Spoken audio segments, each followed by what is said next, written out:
Hi friends, मैं आकांक्षा शर्मा जी की with आकांक्षा में आपका स्वागत करती हूँ। फ्रेंड्स, आज हम जलवायु से जुड़े हुए बहुत इंपॉर्टेंट फैक्ट पढ़ने वाले हैं। ये सुपर डुपर 30 से 50 फैक्ट हैं और ये ऐसे फैक्ट हैं जो जलवायु से जुड़े आते ही आते हैं हर बारी जहाँ पर भी दिया होता है। हमारे MPPSC के सिलेबस पर यूनिट 3 का ये महत्वपूर्ण टॉपिक है और हमारी जो P सीरीज़ चल रही है उसका ये 47वां भाग है। तो चलिए स्टार्ट करते हैं। बहुत ही इंपॉर्टेंट है। अगर आपने हमारा ये यूनिट 3 का पैकेज लिया होगा, हमारा MPPSC प्रीलिम्स का जो 10 बुकलेट का पैकेज लिया होगा, तो उसमें आपको ये सभी फैक्ट रिवीजन के रूप में दिए होंगे। सबसे पहला है, भारत में अधिकांश वर्षा किस मानसून से होती है। सबसे पहला और फेवरेट क्वेश्चन तो यही है एग्जामिनर का कि भारत में अधिकांश वर्षा किस मानसून से होती है। तो भारत में जो अधिकांश वर्षा होती है वो होती है दक्षिण पश्चिम मानसून से। भारत में अधिकांश वर्षा किससे होती है? दक्षिण पश्चिम मानसून से भारत में अधिकांश वर्षा होती है। दूसरा है, भारत में ग्रीष्मकालीन मानसून के जो प्रवाह की सामान्य दिशा होती है वो किस प्रकार होती, कहाँ से कहाँ की ओर होती है। तो भारत में जो ग्रीष्मकालीन मानसून के प्रवाह की जो दिशा है वो दक्षिण पश्चिम से उत्तर पूरब की ओर होती है। जैसे ये हमारा भारत है और ये दक्षिण है और ये पूरब है, तो ये जो दक्षिण पश्चिम से उत्तर पूरब की ओर होती है, ये दक्षिण पश्चिम से उत्तर पूरब की ओर, मतलब ये इस तरह से हवा की गति होती है। कब, कौन से मौसम में बोल रहे हैं? ग्रीष्मकालीन में। और शीतकालीन मानसून में क्या हो जाता है? उत्तर पूरब से दक्षिण पश्चिम की ओर हो जाती है, मतलब ये इस तरह से हो जाती है। उत्तर पूर्वी मानसून से तमिलनाडु राज्य में सबसे अधिक वर्षा होती है। आपसे पूछेंगे कि उत्तर पूर्वी मानसून से सबसे ज़्यादा वर्षा किस राज्य में होती है? तो तमिलनाडु में होती है। भारत में मानसून का प्रत्यावर्तन किस महीने से शुरू होता है? तो भारत में जो मानसून का प्रत्यावर्तन होता है वो सितंबर महीने से शुरू होता है। किससे? सितंबर महीने से। और भारत में मानसून का आगमन सबसे पहले कहाँ होता है? भारत में मानसून का आगमन सबसे पहले केरला में होता है। भारत में मानसून का आगमन सबसे पहले केरल में होता है और प्रत्यावर्तन मतलब लौटता कब है? सितंबर महीने से शुरू होता है लौटना मानसून का। और आता सबसे पहले कहाँ पर है? केरल में आता है।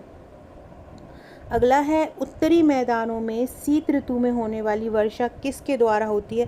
उत्तरी जो मैदान होते हैं हमारे भारत का, जो ये जो उत्तर का जो हिस्सा है, यहाँ पर जो वर्षा होती है वो किसके कारण होती है? तो ये इस प्रकार से पश्चिमी विक्षोभ आते हैं उसके कारण वर्षा होती है। जो पश्चिम से हवाएं आती हैं, पश्चिम से हवाएं, जैसे कि हमारे भारत के पश्चिम में अरेबियन सी है, इसके अलावा काला सागर है, लाल सागर है, भूमध्य सागर है, इन सब से हवाएं जो होती हैं वो इस प्रकार से आती हैं हमारे भारत की तरफ, पश्चिमी विक्षोभ पैदा करती हैं, एक प्रकार की रुकावट पैदा कर देती हैं और पहाड़ों से ये हवाएं टकराती हैं जिसके कारण बारिश होती है। तो यही कारण है कि भारत में जो उत्तरी क्षेत्र होता है, उत्तरी मैदान होते हैं, वहाँ पे शीत ऋतु में होने वाली वर्षा किससे होती है? पश्चिमी विक्षोभ द्वारा होती है। अगला है, उष्णकटिबंधीय मौसम विज्ञान संस्थान कहाँ है? उष्णकटिबंधीय मौसम विज्ञान संस्थान पुणे में है। कहाँ है? पुणे में। भारत में सर्वाधिक दैनिक तापांतर कहाँ पर होता है? राजस्थान के मरुस्थलीय क्षेत्रों में। भारत में सबसे ज़्यादा दैनिक तापांतर कहाँ पे पाया जाता है? तो राजस्थान के जो मरुस्थलीय क्षेत्र होते हैं वहाँ पे सबसे ज़्यादा दैनिक तापांतर पाया जाता है। कुल वर्षा का सर्वाधिक भाग हमें किससे प्राप्त होता है? मतलब हमें जो वर्षा प्राप्त होती है उसमें सर्वाधिक भाग किसके द्वारा होता है? तो हमारे भारत को सबसे ज़्यादा जो प्राप्त होता है वो दक्षिण मानसून से होता है। किससे होता है? दक्षिण मानसून से प्राप्त होता है। 11वां फैक्ट है, ग्रीष्म ऋतु में भारत के उत्तर पश्चिमी भाग में तापमान बहुत ऊंचा हो जाता है जिसके कारण वहाँ निम्न वायुदाब क्षेत्र विकसित होता है। ग्रीष्म ऋतु में क्या होता है? जब देखो ताप अधिक होता है तो दाब कम हो जाता है, ताप अधिक होता है तो क्या होता है? दाब कम होता है, और अगर दाब अधिक होता है तो क्या होता है? ताप कम होता है। ये दोनों एक दूसरे के व्युत्क्रमानुपाती होते हैं। तो जब भी समुद्र का ऊपर का तापमान गर्म रहेगा तो वहाँ पर क्या होगा कि दबाव बहुत कम होगा, और जब भी तापमान कम होता है तो दबाव क्या हो जाता है? ज़्यादा हो जाता है। ठंडे में हवाओं में दाब ज़्यादा रहता है कंपैरिजन टू गर्म हवाओं पे। तो भारत में सर्वाधिक तापमान राजस्थानी मरुस्थलीय क्षेत्र में होता है और ग्रीष्म ऋतु में भारत के उत्तर पश्चिमी भाग में तापमान बहुत ऊंचा हो जाता है। उत्तर पश्चिमी भाग जो होता है भारत का, मतलब ये वाला जो हिस्सा है, ये वाला, ये क्या होता है, बहुत ज़्यादा गर्म हो जाता है और तापमान बहुत ज़्यादा हो जाता है, जिसके कारण यहाँ पे निम्न वायुदाब क्षेत्र, मैंने बताया कि तापमान अधिक होता है तो वायुदाब क्या होता है, कम हो जाता है। तो ग्रीष्म काल में क्या होता है, जो भारत का ये उत्तर पश्चिमी वाला भाग है, ये क्या होता है, बहुत ज़्यादा गर्म हो जाता है, क्योंकि इस समय यहाँ पे गर्मी पड़ती है, तो इस यहाँ पे निम्न दाब का क्षेत्र बन जाता है। ये भी फैक्ट याद रखिएगा। हिंद महासागर ग्रीष्म ऋतु में भारत के उत्तरी पश्चिमी भाग में अपेक्षाकृत ठंडा रहता है। वहाँ पर उच्च दाब वायु बनने के कारण, मतलब जो हिंद महासागर का जो क्षेत्र रहता है, वहाँ का जो उत्तर पश्चिमी भाग होता है, हिंद महासागर जो कि हमारे भारत के सबसे नीचे दक्षिण में है, तो यहाँ पे ये अपेक्षाकृत ठंडा हो जाता है, मतलब तापमान यहाँ पे कम होता है, जिसके कारण उच्च वायु दाब हो जाता है। जब मानसून पवनें 2 सप्ताह या उससे अधिक अवधि के लिए वर्षा करने में असफल रहती हैं तो वर्षा काल में एक शुष्क दौर आ जाता है। इसको क्या बोलते हैं, इसको मानसून का विच्छेद बोलते हैं, याद रखना। जब मानसून पवनें 2 सप्ताह या इससे अधिक अवधि के लिए, जब तो पूछ सकते हैं आपसे कि ये मानसून का विच्छेद कब कहलाता है, जब वर्षा कितने सप्ताह से अधिक ना हो, 2 सप्ताह, 3 सप्ताह, 4 सप्ताह, तो याद रखना है 2 सप्ताह या इससे अधिक अवधि के लिए वर्षा करने में अगर असफल रहती हैं तो शुष्क दौर आ जाता है। फ्रेंड्स, ये जिससे मैं आपको पढ़ा रही हूँ, हमारा जो MPPSC प्रीलिम्स का पैकेज है, टोटल 10 बुकलेट का, उसमें यूनिट 3 की बुकलेट में आपको इसी प्रकार के हैंड रिटन नोट्स मिलेंगे। साथ में इसी प्रकार से रिवीजन प्रश्न, इंपॉर्टेंट फैक्ट डाले हुए हैं बहुत ईजी लैंग्वेज में, जिससे आपको पता चले कि किस प्रकार के प्रश्न पूछे जाते हैं, आपको प्रैक्टिस करने में आसानी रहे। अगला है इंट्रा ट्रॉपिकल कन्वर्जेंस जोन या ITCZ निम्न वायुदाब पेटी पर स्थित है। ITCZ को क्या बोलते हैं, इंट्रा ट्रॉपिकल कन्वर्जेंस जोन बोलते हैं, और ये निम्न वायुदाब पेटी का क्षेत्र कहाँ पर आता है, ये भूमध्य रेखा के पास आता है। भारत में सबसे कम वर्षा वाला स्थान कहाँ है, लद्दाख का जो लेह है, भारत में सबसे ज़्यादा कम वर्षा यहीं पर होती है, और सबसे ज़्यादा वर्षा भारत में कहाँ होती है, मेघालय के मासनराम में सबसे ज़्यादा वर्षा होती है।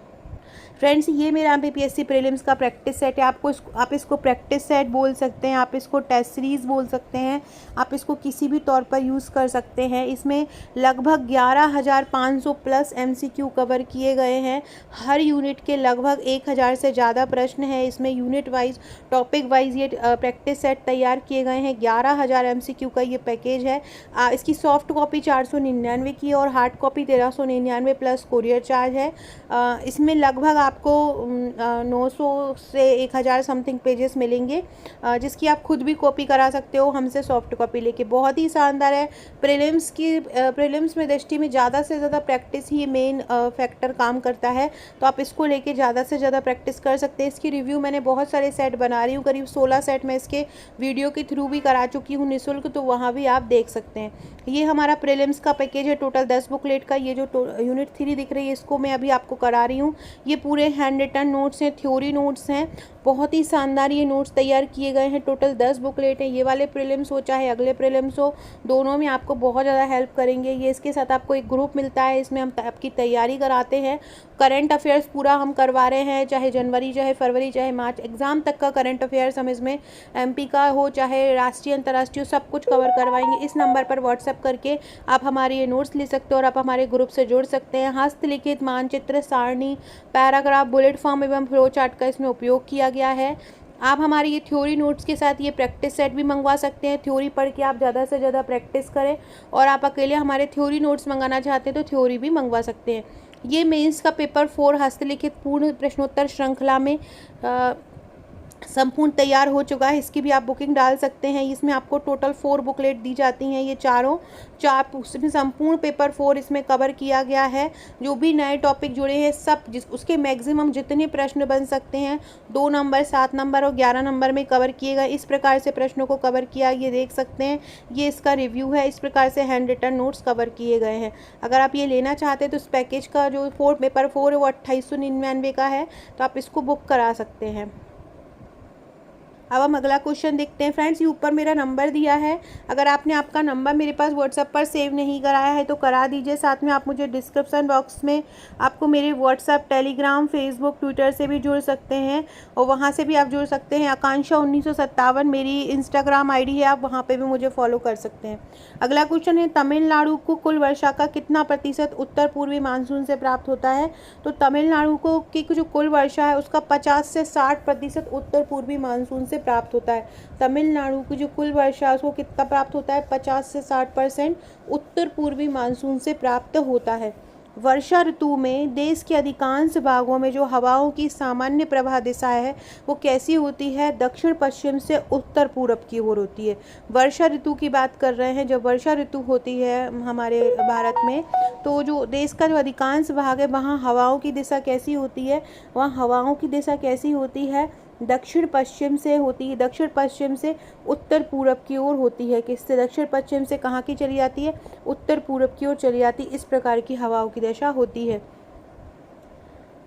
सितंबर महीने में मानसून के प्रत्यावर्तन का, सितंबर महीने में प्रत्यावर्तन मतलब मानसून लौटता है, तो सितंबर महीने में मानसून के प्रत्यावर्तन का कार्य क्या होता है? सूर्य का दक्षिणायन होना। सूर्य क्या होता है? दक्षिणायन हो जाता है। सूर्य की स्थिति क्या हो जाती है? सूर्य गर्मी कहाँ पड़ने लगती है? दक्षिण में पड़ने लगती है। और हमारे उत्तर भारत में क्या होता है? सर्दी पड़ने लगती है। या ये बोल सकते हैं ITCZ का दक्षिण में खिसकना भी इसका काम हो सकता है। भारत की औसत राष्ट्रीय वर्षा कितनी है? 1127 मिलीमीटर है भारत की औसत राष्ट्रीय वर्षा। याद रखना, भारत की औसत राष्ट्रीय वर्षा कितनी है? 1127 मिलीमीटर है।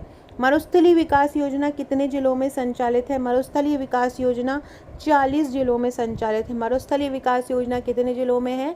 40 जिलों में है। सर्वाधिक वर्षा वाले क्षेत्र कौन से हैं? पश्चिमी घाट, पूर्वी हिमालय, मेघालय, ये सर्वाधिक वर्षा वाले क्षेत्र हैं हमारे भारत के। भारत में सर्वाधिक वर्षा किन महीनों में होती है? जून से सितंबर में होती है। भारत में वर्षा ऋतु से कुछ इंपॉर्टेंट फैक्ट। निम्न दाब कहाँ रहता है वर्षा ऋतु में? उत्तर पश्चिमी भारत में रहता है।